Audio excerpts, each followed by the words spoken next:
మామూలుగా మంత్రులు ఏడికన్నా పోతున్నారంటే ఆఫీసర్లే నీట్గా కనిపిస్తట్టు ఊరంతా సాఫ్ చేపిస్తారు. కానీ చెత్తను సాఫ్ చేసినందుకే పనివడ పోయిండు మంత్రి Ponguleti sir, Congress party in charge Meenakshi madam.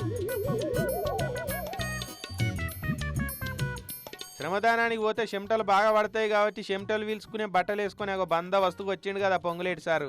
పొద్దుగాల నాష్ట చేయకముందే పోయి పాల్వంచకాడున్న కిన్నెరసాని గిరిజన సంక్షేమ బడిలా ఇక చిత్తడంతా సాఫ్ చేసిరు అందరూ.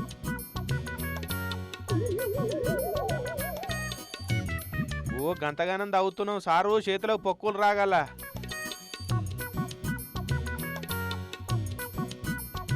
ఆదులు మంచిగా లోతుగానే తీసిరా సారు, ఏం లే మొక్క మంచిగా పెరుగుతుందని.